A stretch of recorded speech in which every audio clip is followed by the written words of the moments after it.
Assalamualaikum warahmatullahi wabarakatuh. Perkenalkan, nama saya Rahmiati, Standbook A1Q121045, kelas A, jurusan bimbingan dan konseling. Di sini saya akan sedikit memaparkan materi terkait angket. Baik, langsung saja. Yang pertama, pengertian angket.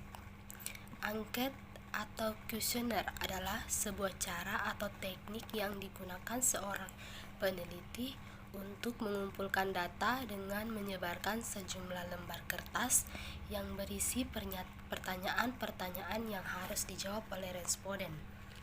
Angket di dalam Kamus Besar Bahasa Indonesia disebut dengan daftar pertanyaan tertulis mengenai masalah tertentu dengan ruang untuk jawaban bagi setiap pertanyaan. Angket sama dengan kuesioner, yaitu suatu alat riset atau survei yang terdiri atas rangkaian pertanyaan tertulis bertujuan untuk mendapatkan tanggapan dari kelompok orang terpilih melalui wawancara pribadi atau bisa juga disebut sebagai daftar pertanyaan. Angket disusun dengan tujuan untuk menghimpun sejumlah informasi yang relevan dengan keperluan bimbingan dan konseling, seperti identitas pribadi peserta didik, keterangan tentang keluarga, riwayat kesehatan, riwayat pendidikan, kebiasaan belajar di rumah, hobi atau informasi lainnya. Data yang diperoleh berfungsi untuk pertama, mengumpulkan informasi sebagai bahan dasar dalam rangka penyusunan program. Yang kedua, untuk menjamin validitas informasi yang diperoleh dengan metode lain. Yang ketiga, evaluasi program bimbingan konseling. Dan yang keempat, untuk mengambil sampling sikap atau pendapat dari responden. Yang kedua, jenis-jenis angket. Jenis angket berdasarkan cara responden menjawab, diantaranya yang pertama, angket tidak terstruktur atau terbuka, ialah angket yang disajikan dalam bentuk sederhana sehingga responden dapat memberikan jawaban bebas sesuai dengan kehendak dan keadaannya. Yang kedua, angket berstruktur atau tertutup, ialah jenis angket yang setelah rumusan pernyataannya disediakan pula alternatif jawaban yang dapat dipilih oleh responden. Yang ketiga, angket berstruktur dengan pertanyaan terbuka merupakan jenis pertanyaan angket juga termasuk ke dalam angket tertutup.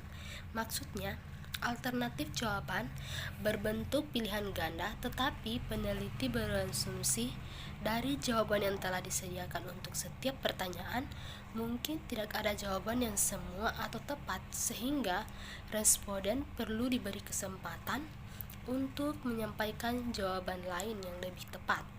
Yang keempat, angket berstruktur dengan jawaban singkat atau short answer item. Angket jenis ini merupakan gabungan atau kombinasi antara angket tidak berstruktur dengan angket berstruktur. Contoh, bagaimana pendapat kalian tentang penjelasan materi yang disampaikan oleh Bu Guru?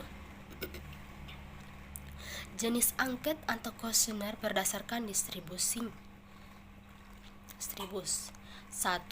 Angket online. Angket online salah satu pengambilan data dengan cara mengirim angket ke responden yang dilakukan secara email atau media online yang lainnya. Seperti yang Anda tahu, sekarang banyak sekali yang dapat di-online-kan. 2. Angket telepon. Angket telepon dilakukan dengan cara melakukan panggilan telepon kepada responden. Adapun keuntungan menggunakan metode ini, tentu saja dari segi pengumpulan data lebih cepat. Sayangnya tidak semua responden yang terbuka dan berani menjawab pertanyaan tersebut. Banyak yang menjawabnya ragu-ragu.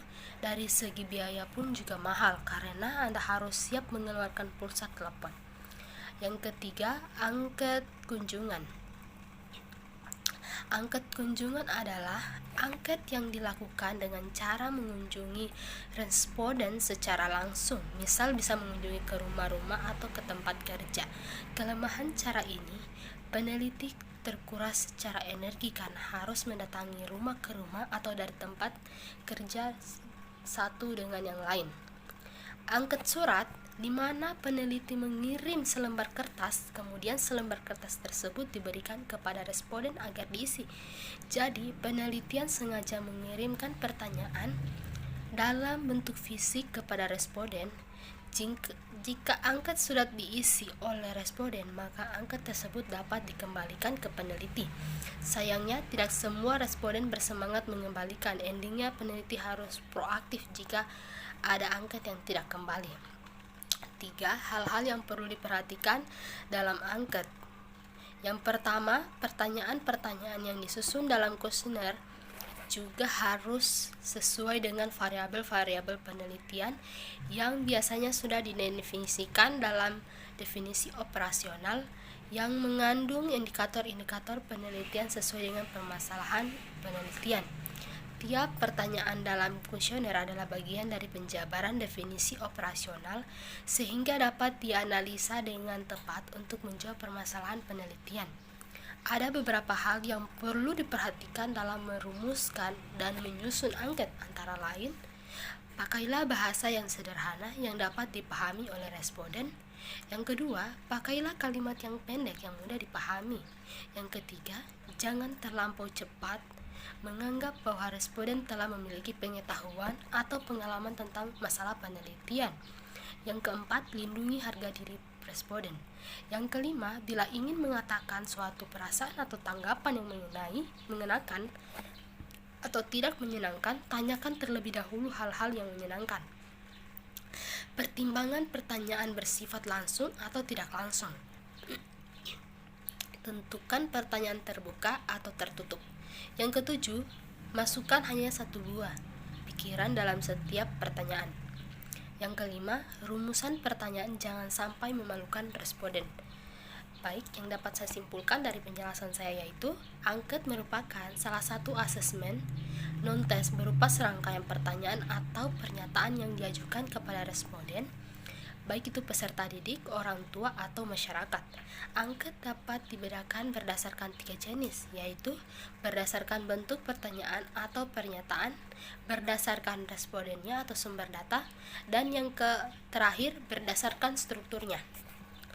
Baik, itulah penjelasan yang dapat saya paparkan. Lebih dan kurangnya mohon dimaafkan. Wassalamualaikum warahmatullahi wabarakatuh. Terima kasih.